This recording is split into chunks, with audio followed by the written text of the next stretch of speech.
Subscribe करंतु टेक्संज channel को एवं बेल आइकन को प्रेस करी ऑल को प्रेस करनियंतु लेटेस्ट वीडियो सर्वप्रथमे देखिबा पई समस्त बंधु मानकु सादर प्रणाम जणाउछि मु संजय। चलंतु आजिर अपडेट विषय रे आलोचना करिबा।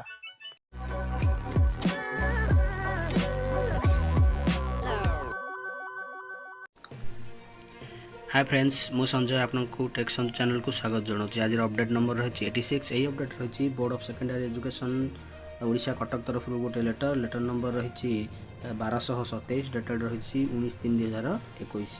लेटरटी करछंती the secretary board of secondary education Odisha Cuttack. लेटरटी कराई to all the district education officers of the state. Odisha समस्त जिला शिक्षा अधिकारी को लेटरटी कराई। सब्जेक्ट रही correction of original pass certificate. तो ओरिजिनल पास सर्टिफिकेट रो करेक्शन संबंधी लेटरटी कराई। Sir, Madam, I am to inform you that often teachers or guardians are coming to board for correction of their original pass certificate issued by board in different years. All the headmaster or headmistress have been instructed to issue the original pass certificate in conformity with the admission register of their school. But for negligence of some teachers, the students as well as the board is facing trouble, which could be avoided very easily. तो board द्वारा जो original pass certificate दिया जाउछि पिला मानकु सेथिरे किछि त्रुटि रहिथिबारु प्रत्येक समय रे गार्डियन माने बा टीचर माने बोर्ड ऑफिस को आसचंती तार करेक्शन पई। सेति पई स्कूल हेडमास्टर बा हेडमिस्ट्रेस को इंस्ट्रक्ट करा गला जो ओरिजिनल सर्टिफिकेट इश्यू करिया पूर्वरु एडमिशन रजिस्टर ए जहा डाटा दिया छि सेही अनुसार ठीक करिकि सर्टिफिकेट इश्यू करिया पई कहिछि। To avoid all such problems, it is suggested to instruct all the headmaster or headmistress of the school under your control to issue the original pass certificate after due comparison with their school admission register. If any mistake found later on the concerned head of the institution shall be solemnly responsible for mistake data provided to board, as the entire work is being initiated by them in class 9th at the time of enrollment and class 10 at the time of filling of the HSC application form. तो नवम पिलांकर बा नवम छात्र छात्री मानकर enrolment समय रे एवं class 10 रो HSC application form fill up समय रे सठिक तथ्य बा डाटा देबा पई हेडमास्टर एवं हेडमिस्ट्रेस माननकु कुहाजिबा पई डीओ को कुहाଯାଇଛି कहबा पई। However if there is any defective original pass certificate of previous year submitted to board which has not yet been received by them may contact to the deputy secretary through email रही email ID हमर देछंदी deputy secretary कर mail ID रही with a copy to the secretary via the email ID admin bscodisha.od@nic.in to make further action to issue corrected OPC if it comes under the regulation of the board.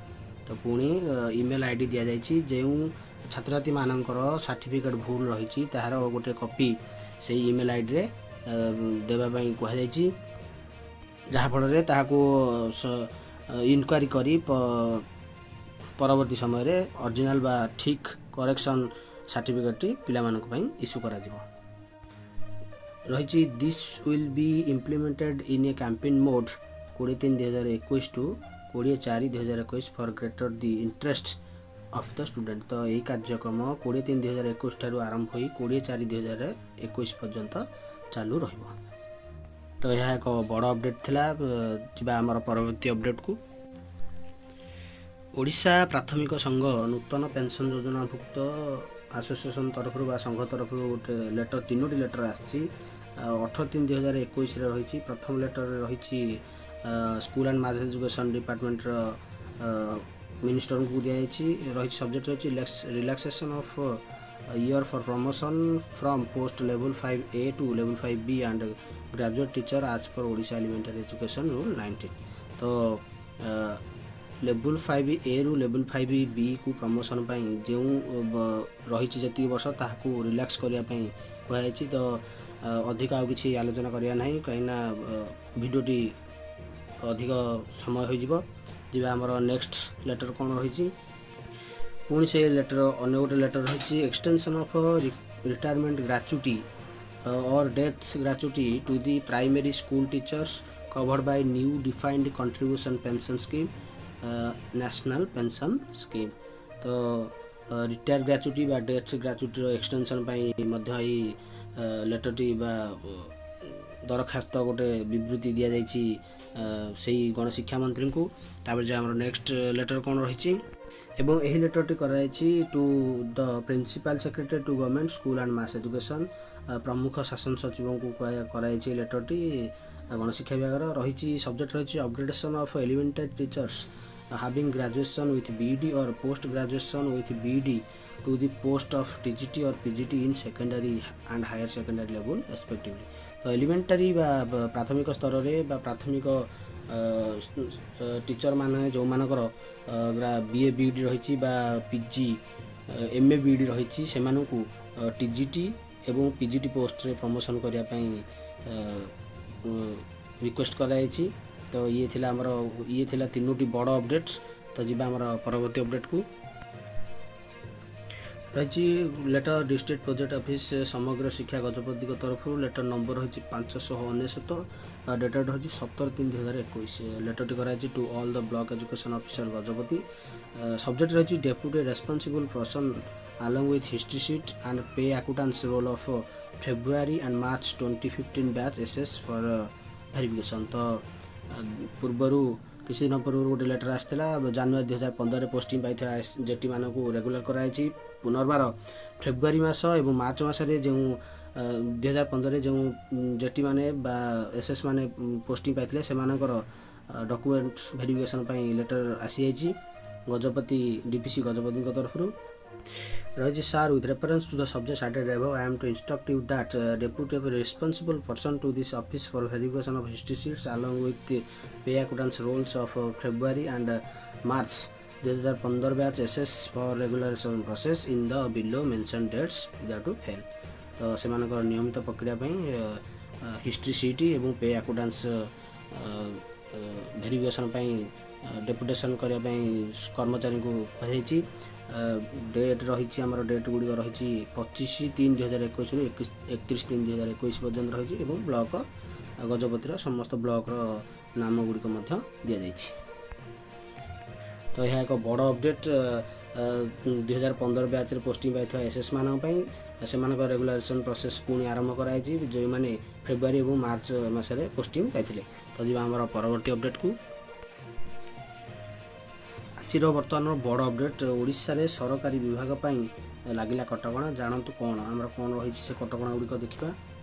Bhubaneswar राज्य में संक्रमण वृद्धि पाइबार लगी। Corona स्थिति को देखि सरकारी ऑफिस सतर्क रहा निर्देश दिखाई। पुराना निर्देशावली को पुणी मन पकाइला साधारण प्रशासन विभाग। निर्देशावली अनुसार भर्चुआल मोड रे बैठक करने को प्राथमिकता दिज्व। तो ऑनलाइन मोड रे बैठक कौन फिजिकल मोड बैठक कर मीटिंग कर पुणी रही ऑफिस भितर मास्क पिंधा बाध्यतामूलक कराई। नियम न मानिले यह विशृंखला बोली मन कर कार्यालय रे कर्मचारी मध्य 2 मीटर दूरता रहा दरकार बोली साधारण प्रशासन विभाग पक्षर कहुई। तो यह एक बड़ अपडेट।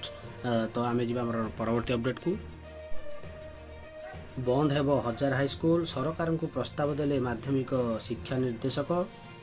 क्षतिग्रस्त हेबे 5045 अधिक विद्यालय। सबु स्कूल को सरकारी ओष्टा तरफ सबु स्कूल को सरकारी करने।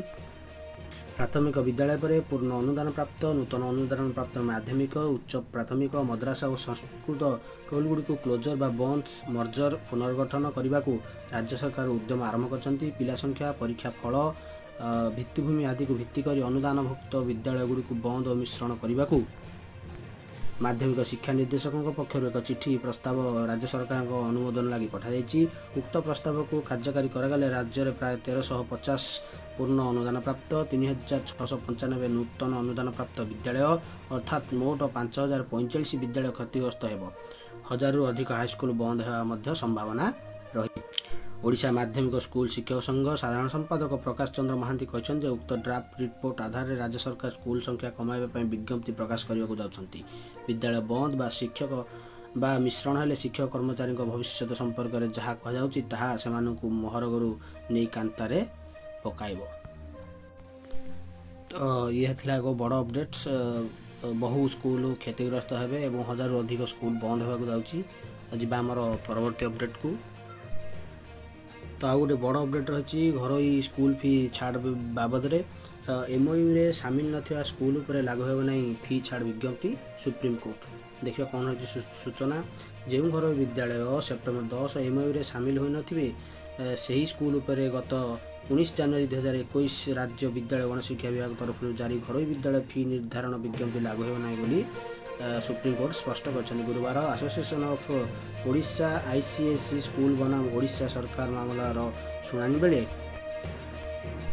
ବିଚାରପତି AM ଖାଣ୍ଡିଲକରଙ୍କ ଅଧ୍ୟକ୍ଷତାରେ ଗଠିତ 3 ଜଣିଆ ଖଣ୍ଡପୀଠ ଏହି ନିର୍ଦ୍ଦେଶ ଜାରି କରିଛନ୍ତି ବୋଲି ଆସୋସିଏସନ୍ ଓକିଲ ଶୁଭେନ୍ଦୁ ସୁଭାଶିଷ ଦାସ ସୂଚନା ଦେଇଛନ୍ତି। ଯେଉଁ ବିଦ୍ୟାଳୟଗୁଡ଼ିକ MOUରେ ସାମିଲ ନଥିବେ ସେମାନଙ୍କ ଲାଗି ସରକାରଙ୍କ ସ୍ୱତନ୍ତ୍ର ବିଜ୍ଞପ୍ତି ଜାରି କରିପାରିବେ।